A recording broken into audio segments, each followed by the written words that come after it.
Hello. It's a great time to cyber, isn't it? Yes. Always. What do you mean by that? Let's move on to introductions. All right. Today we're joined by Mr. Ben. Mr. Ben, how are you? I'm good. How are you guys? Good. Mr. Ben's going to be our subject matter expert today on blockchains.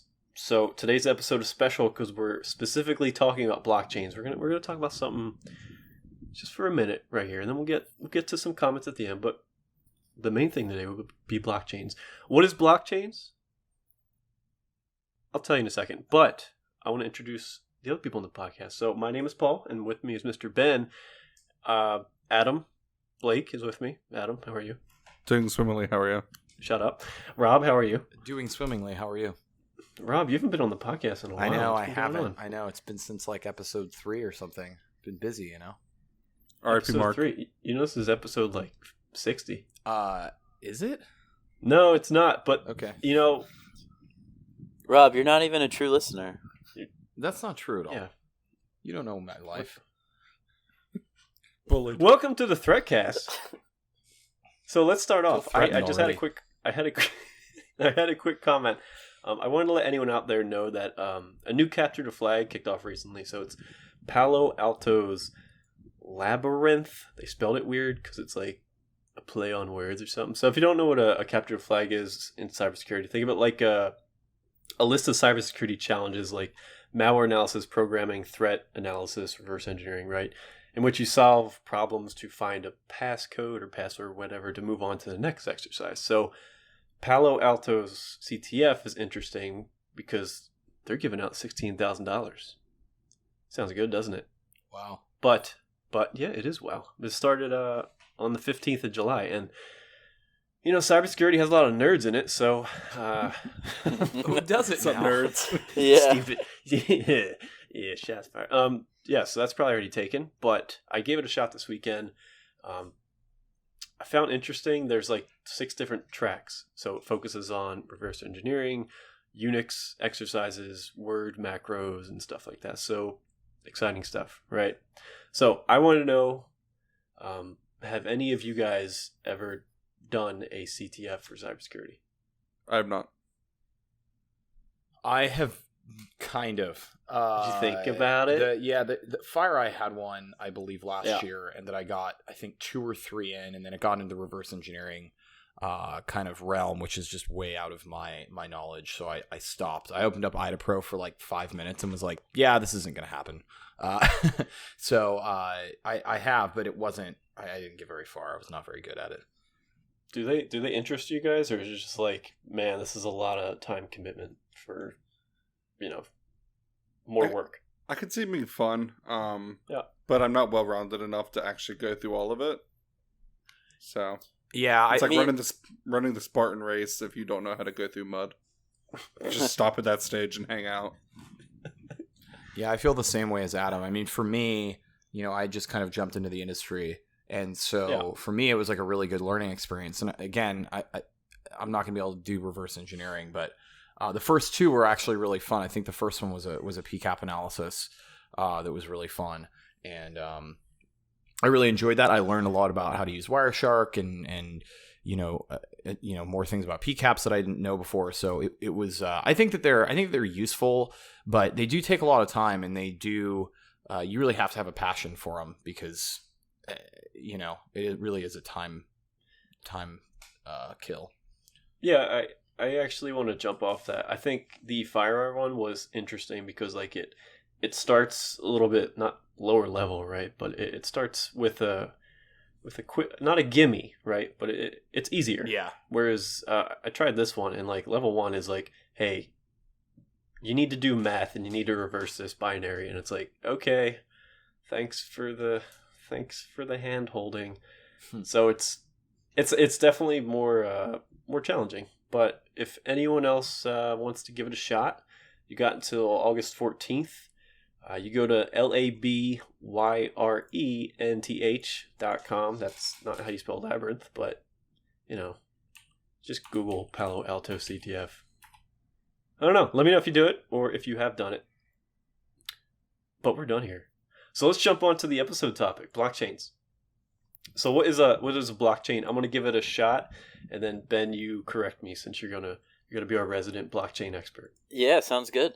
All right. So what I got is blockchains are essentially a technology that records digital currency transactions, like the use of Bitcoin. So think of it like a ledger for digital currency transactions, recording those transactions in chronological order. So shared by all users in the digital currency system, and a full copy of every transaction ever executed exists in these blockchains. Is that correct? Am I wrong?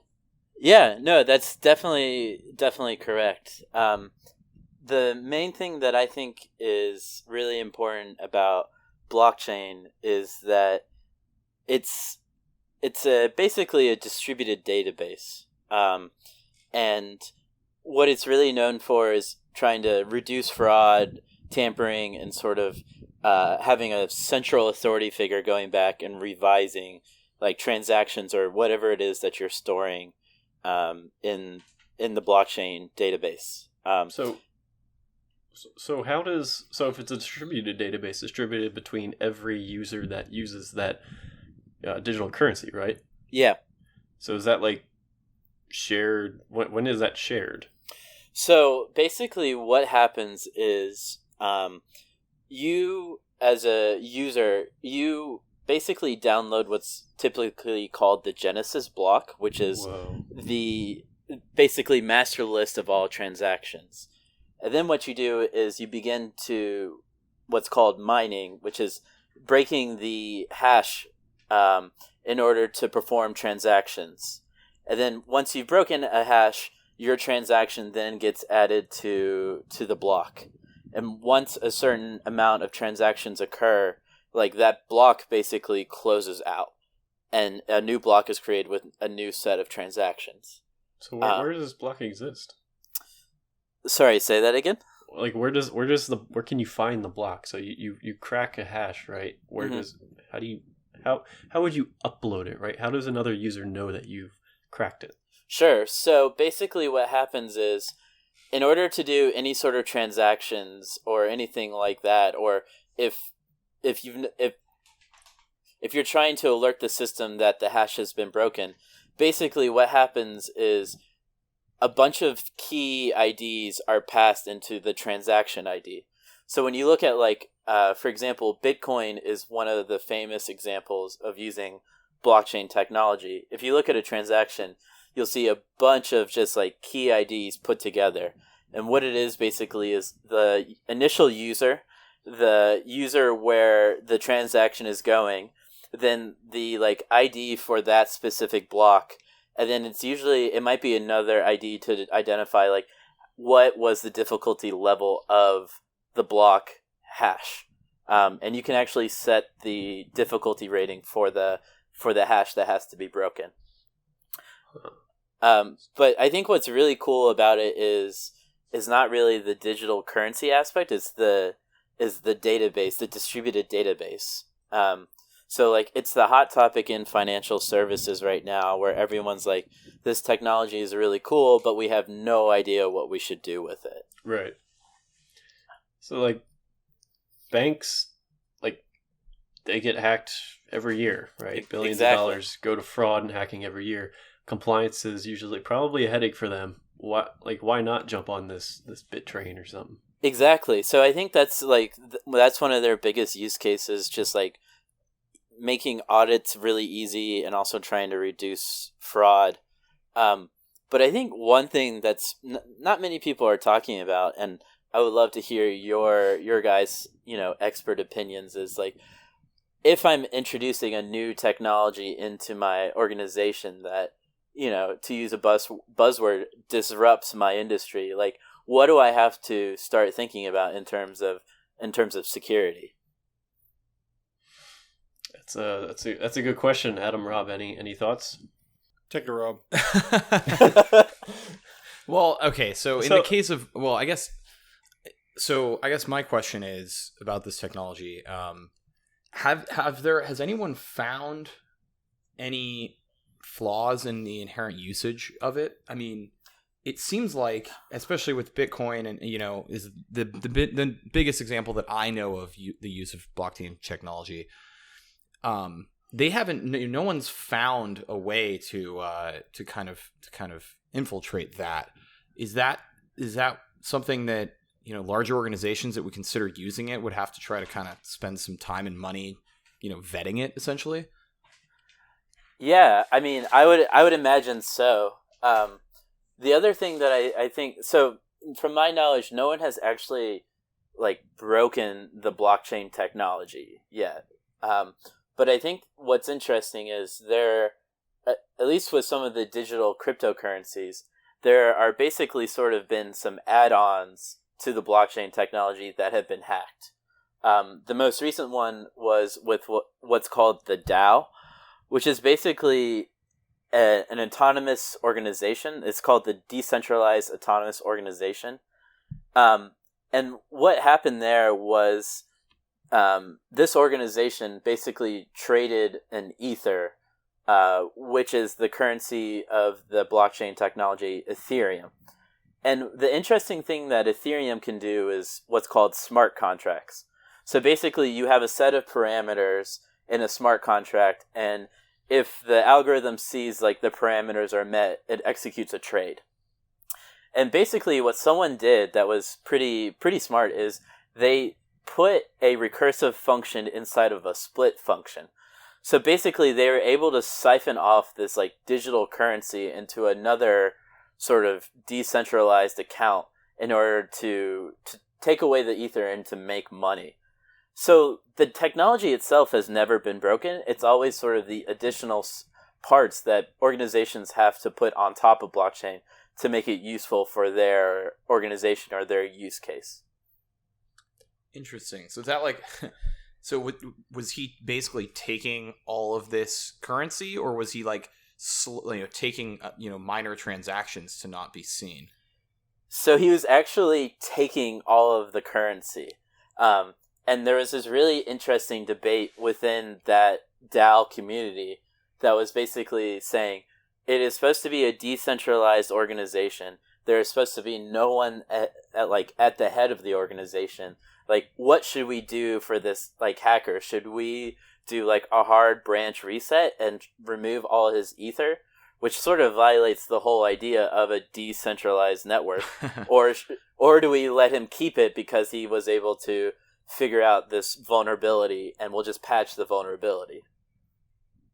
That's a lot of money. Yeah. So I have an entry-level question. Sure.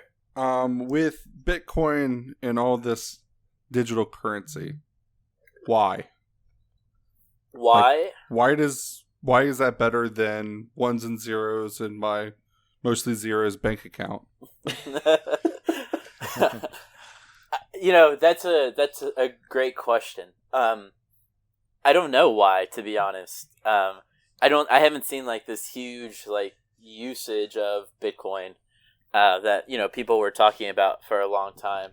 It's mainly been people on the quote unquote dark web that have used it to do transactions. But I think it seems like it's like Tor, right? Where you could use it to buy people and murder, but they're trying to get it mainstream so it doesn't look like it's all bad every time it's being submitted. One murder, please. I'll take one murder and one alcohol. Yes. And one special shrooms. Yes, that. But people are buying coffee with 0.008001 Bitcoin, then it's harder. It gets caught in the noise, right? Yeah, for sure. But outside of that community, we can't get people to use Apple Pay. How are we going to get them to use Bitcoin? Yeah. So I don't think it's going to be people. I don't think it's going to be the sort of the payment system with pay with Apple Pay or Google Wallet or anything. I think it's if it's going to be, if a cryptocurrency actually takes on, it's a much broader political conversation where the world has decided to get rid of each individual country's currency and adopt one global currency to make transactions easier. Wouldn't that global currency still have to what is it backed by, right? I mean, I know that right now, a dollar is backed by essentially the assets of, the United States government. It would have to have some sort of intrinsic value, I would think, in order to obtain, confidence. I think that's the biggest thing that I see is what needs to happen for it to have consumers be confident in it. Yes, it's a lot easier to use. You can just use your phone, kind of like you can on Apple Pay and all of that. And from a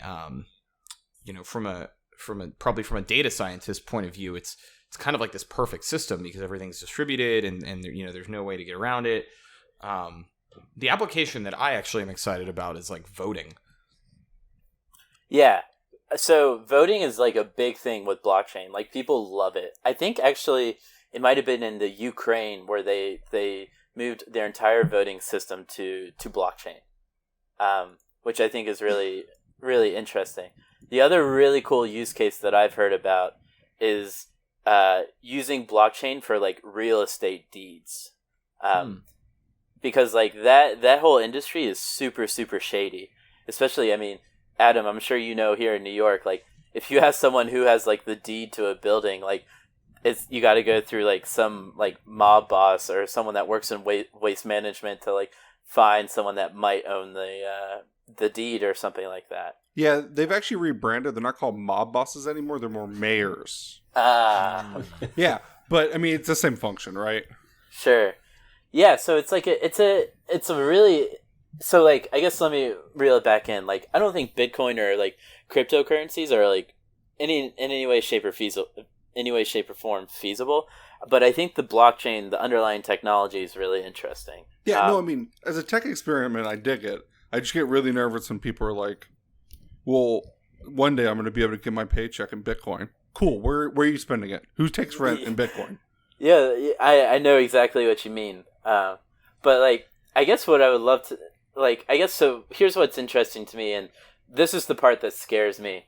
So the way that transactions occur in our economy. So I go to the stock market and I buy 100 stock in Apple, and Apple's all right, cool, we sell it to you, or someone else sells it. There's a process after that that's called settling and netting. And right now, the settling and the netting instructions are done in paper, and they usually take about 3 days after you do the settling, or after you do the trade, in order to actually settle that trade occurred. And because you have such a lag time, I think it's around 5% of all trades that are performed don't actually execute or aren't actually settled because of issues with paperwork and everything like that. So imagine if you put blockchain into sort of these settling banks. So think large custodian banks. So, a JP Morgan, a BNY Mellon, a DTCC. And if they're able to instantly, settle transactions, and then you have this long actual record of transactions, I'm really curious, if you introduce that to the system, what do I have to be careful about? Can someone get into my transactions and then try to change them at all, or try to exploit, how the algorithm works or something like that? Right. I think that's the more interesting part to me. Yeah, there's definitely a risk there, especially when you think of in terms of the stock market, right? If all trades happen immediately, then there's no short-term trading. Exactly. And the only time I've ever seen the banking system work really slowly is when I'm close to bouncing my overdraft, and apparently it takes years for them to tell me that I overdrafted, so that's cool. But yeah, if it sped up, then I think it breaks a lot of current banking systems, and then identifying net worth is that much worse, right? It's essentially Twitter and breaking news at all times for all financial markets, and then people are going to overreact. Yeah, I don't know. I mean, do you guys know of a place in history where a huge new piece of technology was introduced, and then people that had sort of like nefarious goals were able to exploit systems. The internet. That's a good one. Yeah. I probably everyone. I'm interested in kind of bouncing off Rob's earlier point, right? You have the current audience for digital currency. It doesn't lend itself to the greater audience. It doesn't do itself any favor.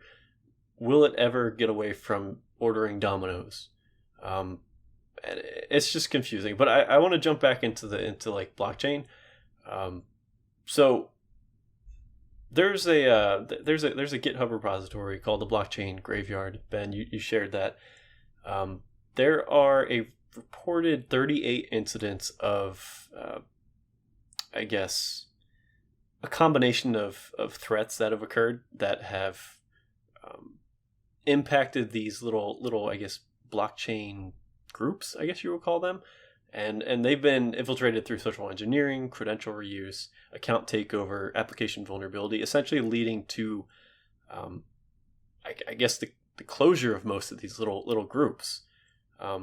Ben, can you name some of the more popular blockchains and maybe like one or two why they failed? And I know you mentioned the DAO earlier, right? But is there like a common inconsistency here? Is it like do you see it being an immaturity of these groups in terms of like their foresight, right? Their cyber foresight?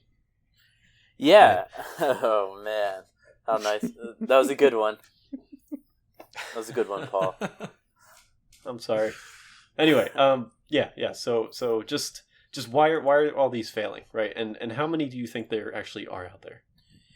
Yeah, I mean, that's a good question. I mean, I think just on that article you mentioned, it's like, I think it's probably close to, I don't know, probably 38 different types of cryptocurrencies. Okay. So I think the big ones that I can name off the top of my head is like the DAO, which is the most recent one, Coin Wallet, and I'm trying to think what were the other ones that... It was like Mt. Gox, right? Yeah. That was a big one. What brings these, like, what makes them common? Like, why are they failing? And what is the impact? Like, if I was to invest in Bitcoin or Dogecoin or whatever, which I know it's a joke, but like a cryptocurrency, this scares me away. All of these, issues. Yeah. Why would I do it? And I guess what is the probability of me saying dumping into a new group and then 3 days later, gone? So I think, strangely enough, I think it's probably really common that you start getting invested into like one of the cryptocurrencies, and it's like, oh, there was another hack. Right. So like, I think the one that I thought was really weird and I didn't quite understand was the Coin Wallet one, which was basically someone did like a database injection, not into the blockchain, but into like a separate database. Yeah.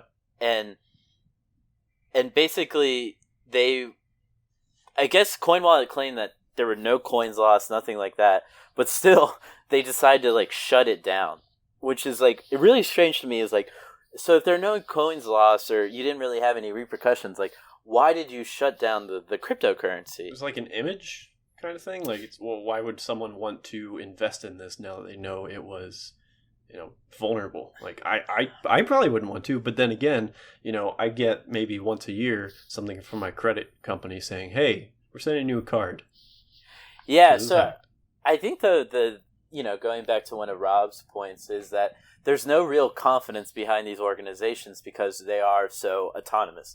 Like, that's the beauty and the bad part of blockchain technologies and cryptocurrencies. Like, there is no sort of central person to be like, hey, this is really bad, we should, roll this back or something like that. Well, and, like, right. and see, that's kind of the thing that scares me about this is, the whole point is decentralization, but at the end of the day, you have to have someone distributing the initial database, right?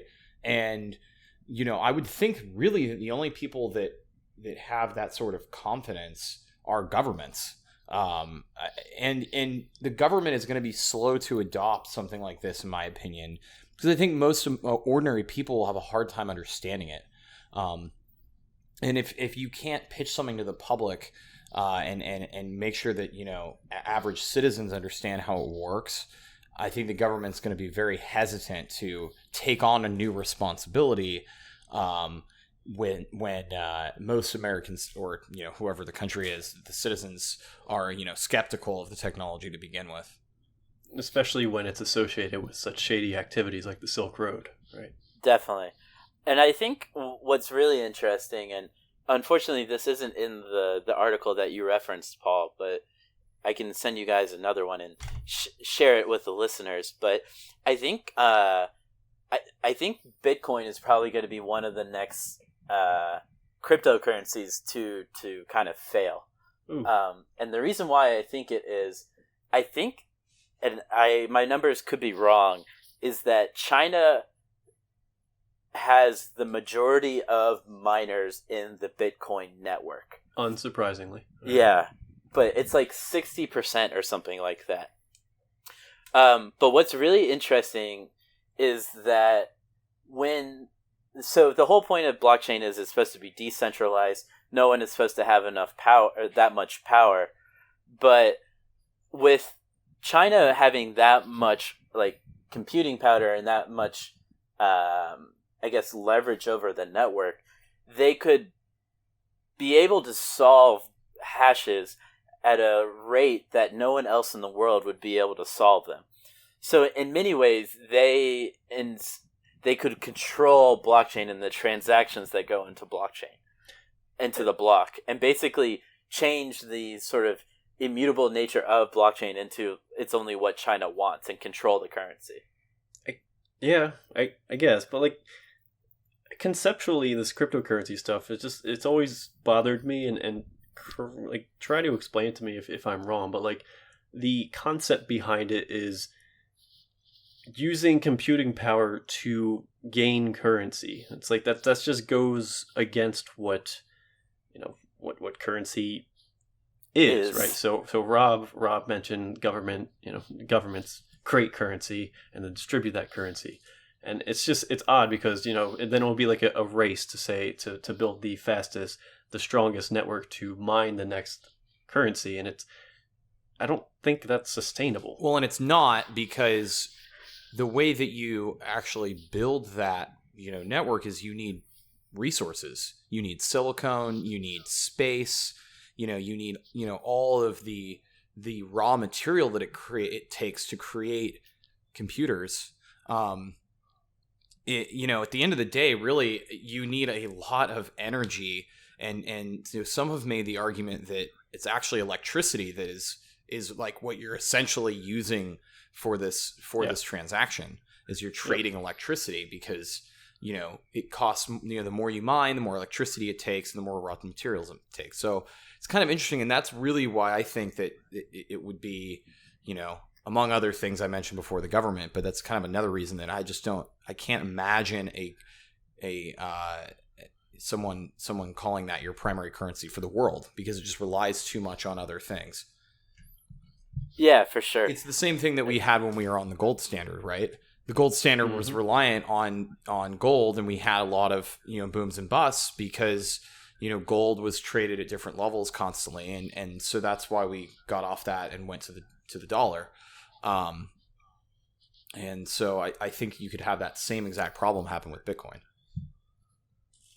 Yeah, totally. I completely agree. I still don't understand quite the currency aspect of it. Like, how does one, like, I guess the exchange rate is based on like how many Bitcoins are in circulation and things like that. But I still don't understand like how you even get to that number. Like, why would I trade one of my dollars for 0.000 Bitcoins, kind of thing?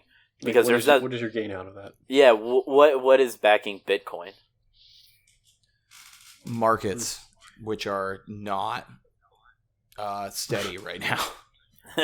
Well, I mean, if electricity is trade to Bitcoin and most of it's in China, then we're trading coal and our environment for Bitcoins.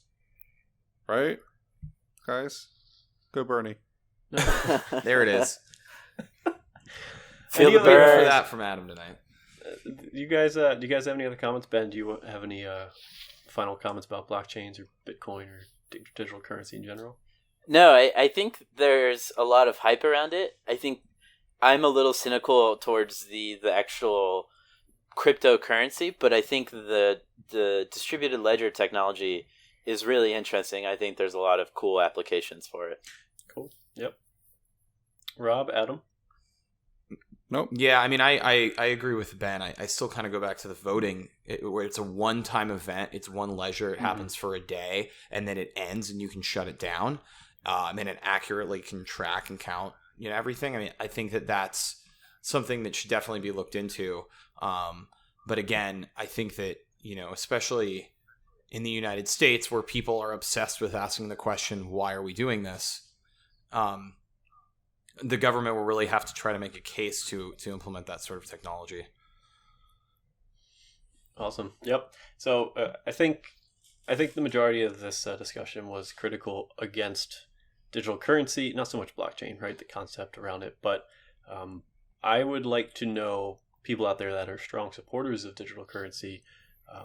Hopefully they can give a different viewpoint and provide us with some insight on what makes them interested in the concept.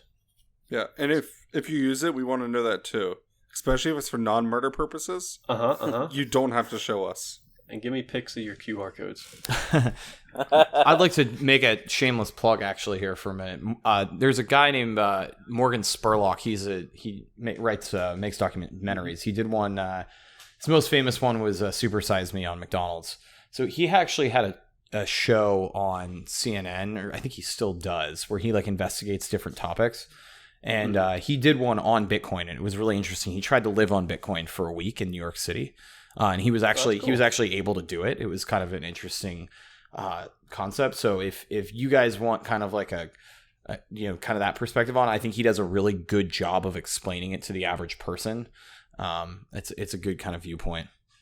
Yeah. Okay. Cool. I will in the post and the YouTube video, I will put the links to these discussions, and I will find the maybe YouTube link for that video. Yeah, I think it's on Netflix. I'm almost positive it's on Netflix. I don't know if it's on YouTube though. It's on the internet. Somewhere on the internet. Somewhere.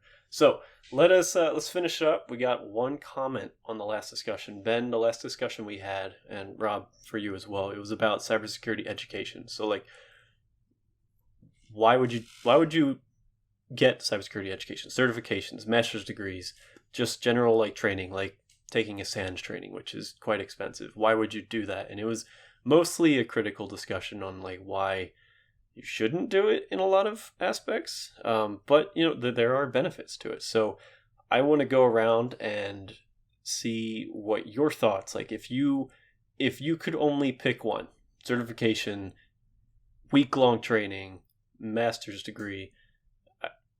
Maybe it's not a great question, but which one would you pick? Let's start with Adam. Definitely certifications. Sometimes they're useless, like CISSP configuration. Mm-hmm. But if you want to get that first job, it's the best way to say, when I'm coming out of school, I actually know what I'm talking about or have some idea what a hash is. The other two are just real expensive, and you're wasting potential work hours, right? Certifications, you can get the book at Barnes & Noble. I hear there's other bookstores. And take the test, and it's relatively cheap.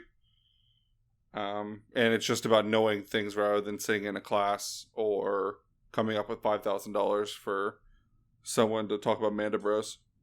Manda Bros. Rob, how about you? Wow, that's a really good question. That's a really good question. I don't know.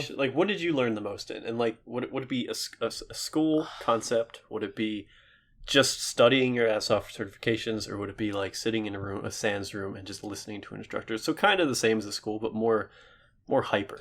Actually, among the ones that you mentioned, I personally would think that a master's degree that's, if you get a master's degree after working in the industry for 5 years or so, I think that, and maybe cybersecurity is different, but I think it's true for most industries, your value goes up like a lot when you have a master's. I know, Adam, you have a master's degree, and maybe you can, disagree with me on that. But at least in my view, the SANS and those courses are great. But at the end of the day, if you don't have experience actually in these tools, that's great that you could sit down and pass a test about it. But like me, if I was trying to look to hire someone, unless they had if they had 10 years experience and 10 certs, that's legit, right? If they had 0 years of experience and 10 certs, it means that, okay, they probably couldn't get a job anywhere for some reason. What's wrong here? Why did they keep spending money and getting certs? I'm confused, right? Yeah. So I think what I would say is, if you're fresh out of college and you're like looking to get a cert, I would get a job first, so that you are doing the cert while you're also working in the industry, because not only is it more relevant to you, but also you can kind of choose which one is what you want to do. And a lot of times in cybersecurity, you may not know going in, do I want to do malware analysis? Do I want to do,